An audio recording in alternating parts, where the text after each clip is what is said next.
찬송가 182장 함께 찬송합니다. 강물같이 흐르는 기쁨 함께 찬송합니다. 찬송가 182장입니다.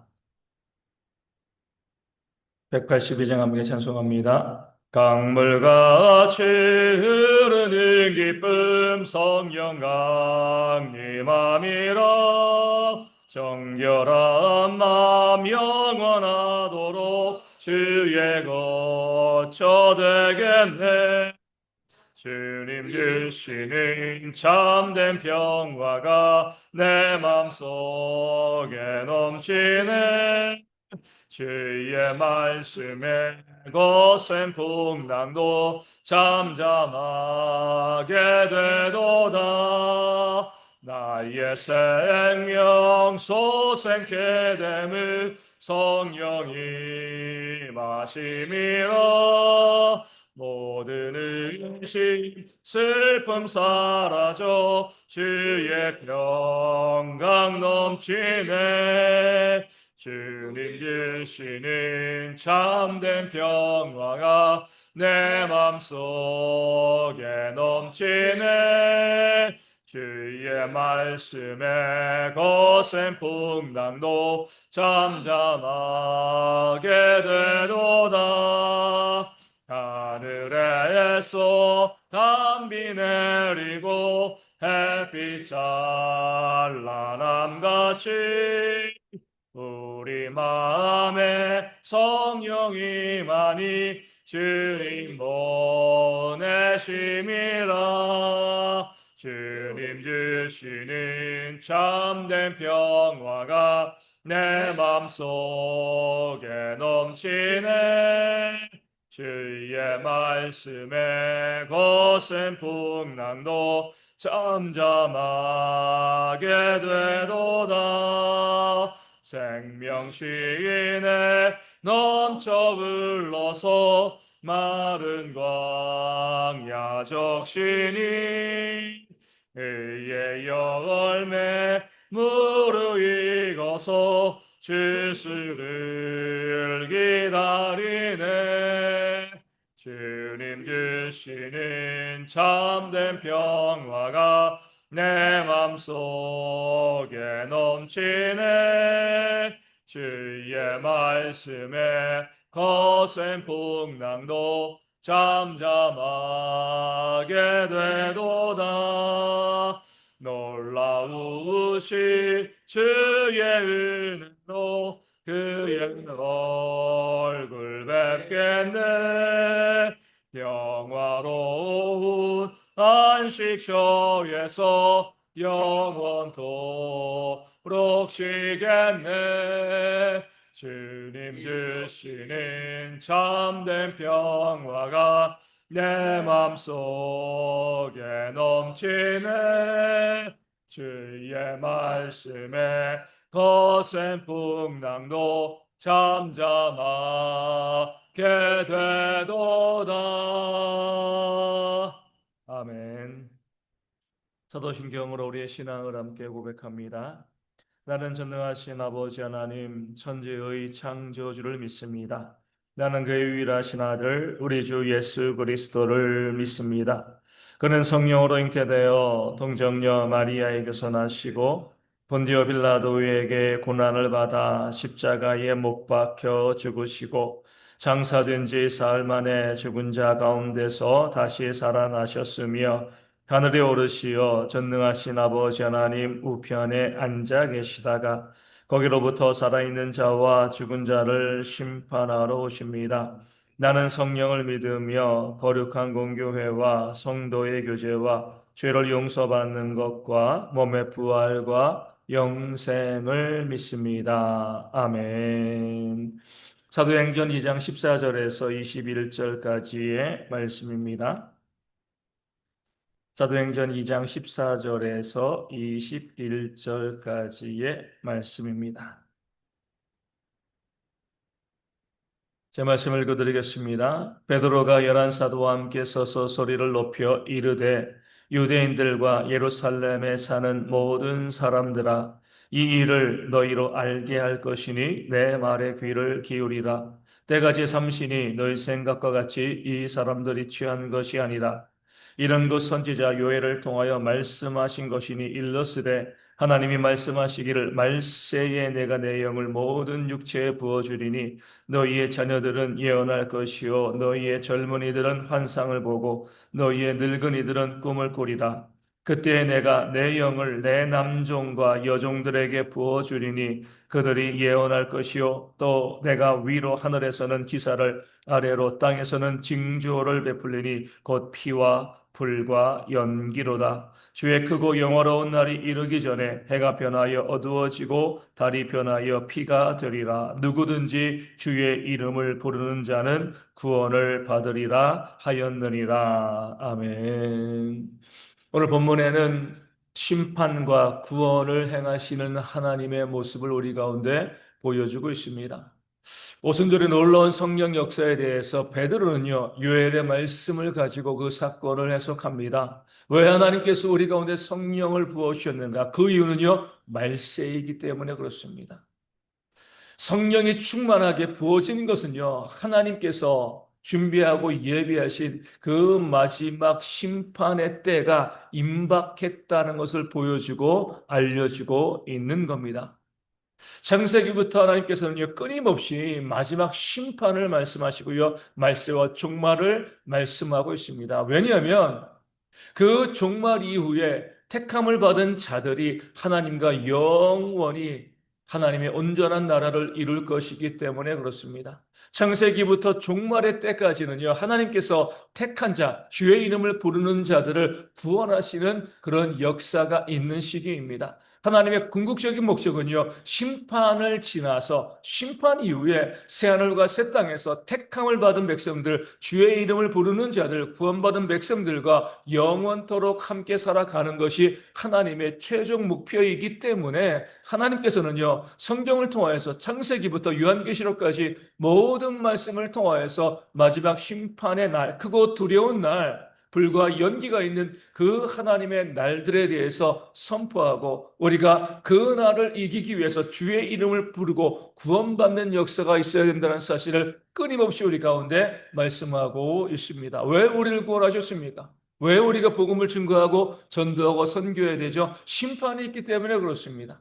그 마지막 심판을 이기는 것이 바로 우리가 주의 이름을 부르는 것, 구원받는 것이기 때문에 우리가 하나님 믿고 신앙생활 하고요. 우리도 구원받았고 또 구원받지 못한 자들에게 심판의 메시지, 구원의 메시지를 증거하는 그 삶을 살아가게 되어지는 겁니다. 그 증거로서 성령을 부어주셨다. 요엘서의 말씀을 가지고 지금 베드로가 선포하고 있는 겁니다. 하나님은 심판을 준비하시고 그 심판 때에 주의 이름을 부르는 자를 구원하시는 하나님이시다. 이 사실을 선포하고 있는 거죠. 그렇기 때문에 정말 구원받은 성도들은요, 곧 오시리라.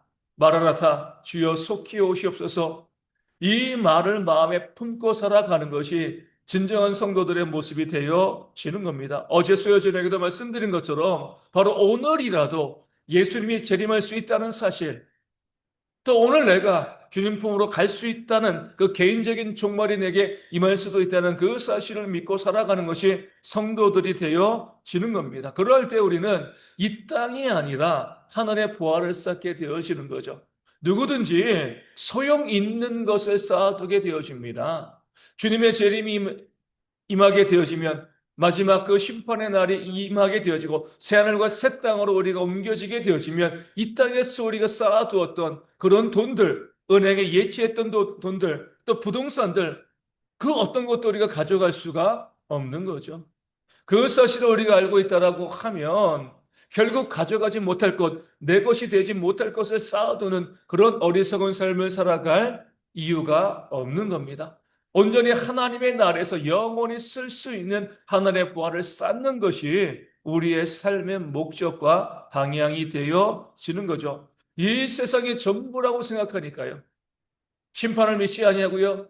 영생을 믿지 아니하니까 이 세상의 전부라고 생각하니까 이 땅 가운데 보화를 쌓아두고요. 그 눈에 보이는 물질, 그 돈 가지고요. 그 부동산 가지고 기뻐하고 즐거워하는 거죠. 어리석은 모습이 되어지는 겁니다. 이 세상이 전부라고 생각하기 때문에 그들에게는 영생이 없고요, 영원한 하나님의 진노의 심판이 있을 수밖에 없습니다. 정말 영생을 바라보는 자들, 그 성령의 역사를 통하여서 하나님의 심판, 하나님의 재림이, 예수님의 재림이 임박했다는 그 사실을 깨달아 아는 사람들은요, 우리가 가지고 있는 것을 가지고 내 주변 사람들에게 주변 사람들을 섬기고 또 나누고 또 복음을 위해서 애쓰고 수고함을 통해서 하늘의 보화를 쌓는 그런 삶을 살아갈 수밖에 없습니다. 그런 모습이 우리 가운데 내가 구원받았음을, 내가 주의 이름을 부르는 사람임을 우리로 하여금 보여주고 알려주고 있는 거죠. 주의 이름을 부른다는 것은요, 주님을 믿는다는 겁니다. 예수님을 믿는다는 것은요, 예수님께서 우리에게 주신 그 말씀, 그 규례, 그 법도에 순종하는 삶을 살아가는 거죠. 그렇기 때문에 우리가 기꺼이 내 것을 나눠주는 삶을 살아갈 수 있습니다. 원수도 사랑하고요, 내 주변 사람들 나보다 더 낫게 여기며 모든 사람을 섬기는 그런 삶을 살아가게 되어지는 겁니다. 그런 변화된 모습이 섬기고 사랑하고 나누어주며 하늘의 보화를 쌓는 그런 변화된 모습이 내가 주의 이름을 부르는 자임을, 내가 구원받은 자임을 증거해 주는 거고요. 그 심판을 이기고 영생을 누리는 그런 삶을 살아가는 하나님의 택함받은 백성임을 우리 가운데 보여주는 겁니다. 그런 삶이 우리 가운데 있기를 소망합니다. 자주 말씀드리지만 오랜 시간 이 땅에서 우리 삶을 살아오신 어르신들, 또 똑같이 말씀하시는 것은 인생이 너무나 빨리 지나간다는 거죠. 그것이 100년의 시간이라 할지라도 순식간에 지나가는 겁니다. 아무리 많은 것을 쌓아두고 있어도요, 그것을 우리가 다 쓰지도 못하고 이 땅에서의 삶을 마감할 수밖에 없습니다. 정말 지혜 있는 자들, 주의 이름을 부르는 구원받은 백성들은요, 이 땅을 소망하지 아니하고요, 우리에게 주어질 그 영생을 소망하는 그 삶을 살아가는 성도인 줄로 믿습니다. 그런 말씀을 가지고 하나님의 심판을 우리가 바라보면서 오늘 하루를 살아가면서도요, 내 인생의 마지막 날인 것처럼, 주님이 재림하시는 날인 것처럼 기꺼이 섬기고 사랑하는 삶을 살아가는 우리 모든 주의 백성 되어지시기를 소망합니다. 오늘 본문에서 우리가 기억해야 될 구절은요, 15절에 나온 때가 제 삼신이 너희 생각과 같이 이 사람들이 취한 것이 아니라는 구절이 되어집니다. 성령의 충만함을 받고요, 갈릴리 출신의 사람들이 각 지방의 온 세계의 언어로 하나님의 큰 일을 선포하니까 이를 바라보던 사람들이 충격을 받았습니다. 분명히 그 이방의 언어를 배우지 않았는데, 알지 못할 텐데, 지금도 그러잖아요. 이제 곧 수능이 있을 건데 그 수능 보는 친구들 가운데 영어 때문에 고생하는 친구들이 얼마나 많이 있습니까? 그 언어 때문에 많은 어려움들이 우리 가운데 있잖아요. 지금도 어렵습니다. 하물며 2000년 전에는요, 자기가 자라난 지역 그 너머서의 말을 알지도 못하고 듣지도 못했고 배울 생각도 하지 아니하였습니다. 그런 갈릴리 어부들이, 그 지방 사람들이요, 각 지방의 언어를 유창하게 하는 그런 모습을 바라보면서 많은 사람들이요 놀랐습니다. 근데 놀랐는데 뭐라고 반응하냐면 저들이 술 취하였다, 이렇게 이야기하는 거죠. 이때 베드로가 이야기합니다. 지금 때가 제3시 아니냐. 제3시는요 오전 9시를 의미합니다. 우리가 새벽부터 아침부터 술 먹고 술 취해서 이렇게 말을 하는 것이겠느냐? 말이 되는 소리를 해라, 이렇게 이야기하는 거죠. 합리적으로 생각하라는 겁니다. 술 취하면 외국어할 수 있는 건가요? 그 아침에 그들이 술을 먹었겠습니까? 아무리 너희 마음에 들지 않는다고 해도 인정할 것은 인정해야지. 우리가 그 너희의 각 지방의 언어로 이상한 말을 한 것도 아니고 하나님의 큰 일을 선포하지 아니하였느냐? 그럼 이것이 성령께서 하신 일이라고 인정하라, 이렇게 외치고 있는 겁니다.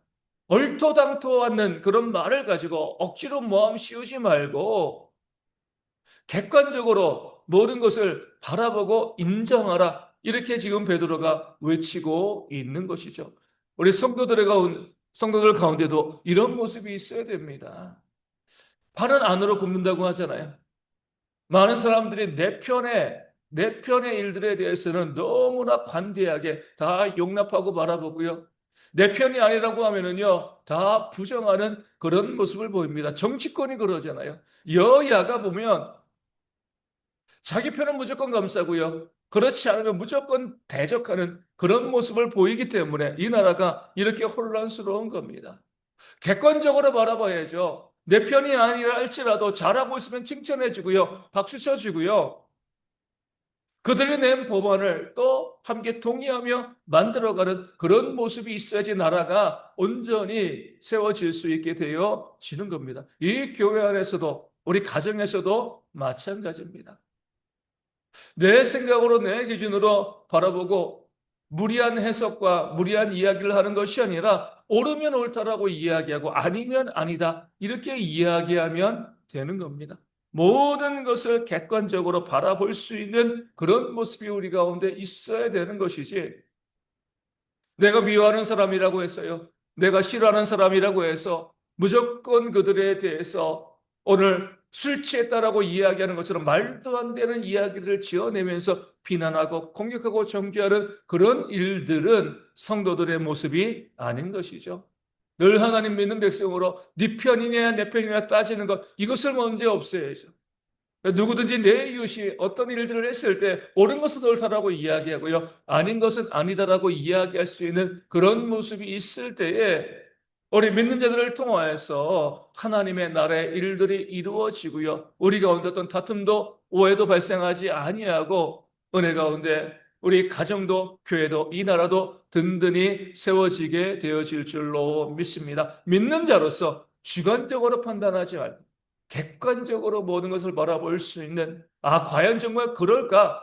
그런 모습을 가지고 바라볼 수 있는 그런 지혜가 우리 가운데 있을 때 하나님께서 우리 가운데 주시는 평안함이 넘치게 되어질 줄로 믿습니다. 오늘 말씀을 가지고 함께 기도하기를 원합니다. 마지막 날이 정말 임박하였습니다. 위협이나 경고의 말이죠. 그렇죠? 겁주는 말일 수도 있습니다. 왜냐하면 정말 그날이 가까이 왔기 때문에 그렇습니다. 그러하게 우리가 이 땅에 소망 두지 아니하고요. 영생을 바라보는 삶을 살아가는 그런 지혜가 하늘의 부활을 쌓는 섬기고 사랑하고 용서하는 삶을 살아가는 그런 우리 모두가 되어질 수 있도록 이하시며 함께 기도하여 주시고 우리가 모든 일들, 모든 사건들, 사람들을 판단할 때 주관적으로 바라보지 않고요. 객관적으로 합리적으로 바라볼 수 있는 그런 지혜가 우리 가운데 있을 수 있도록 그로 인하여서 우리 가운데 평안이 넘치는 그런 가정과 이 교회와 이 나라가 되어질 수 있도록 이 아침에 함께 기도하도록 하겠습니다. 비가 오면서 조금 기온이 내려갔습니다. 일교차 심해지는 환경 가운데 감기 걸릴 수 있는데 조심하시고 잘 이겨낼 수 있도록 우리 어르신들 건강 위해서 늘 기도하여 주시고요. 우리 아이들도 건강하게 잘 자랄 수 있도록 그리고 군에 있는 우리 청년들 위하여서도 함께 기도하여 주시고 육신의 질병으로 어려우시는 분들 회복되어 줄 수 있도록 삶의 문제, 경제적인 어려움과 관계의 문제, 또 마음의 상처가 있는 분들 가운데도 하나님의 회복의 역사가 충만할 수 있도록 또 위하여 기도하여 주시고 어제 이제 9월 우리 모의고사가 있었습니다. 우리 수능 보는 우리 자녀들이 있습니다. 끝까지 최선을 다해서 더 좋은 결과로 하나님의 영광을 위해 살아갈 수 있는 그런 자녀들 되어질 수 있도록 잊지 않고 기억하시면서 또한 기도해 주시면 감사하겠습니다. 우리 선교지 교회와 우리 작은 개척 교회들 가운데도 하나님께서 주시는 놀라운 부흥과 회복의 역사가 있도록 또 우리 대형 교회의 부흥과 회복을 위하여서도 이 아침에 함께 기도하겠습니다. 주기도문 하시겠습니다. 하늘에 계신 우리 아버지, 아버지의 이름을 거룩하게 하시며 아버지의 나라가 오게 하시며 아버지의 뜻이 하늘에서와 같이 땅에서도 이루어지게 하소서. 오늘 우리에게 일용할 양식을 주시고 우리가 우리에게 잘못한 사람을 용서하여 준 것 같이 우리 죄를 용서하여 주시고 우리를 시험에 빠지지 않게 하시고 악에서 구하소서. 나라와 권능과 영광이 영원히 아버지의 것입니다. 아멘. 기도하겠습니다.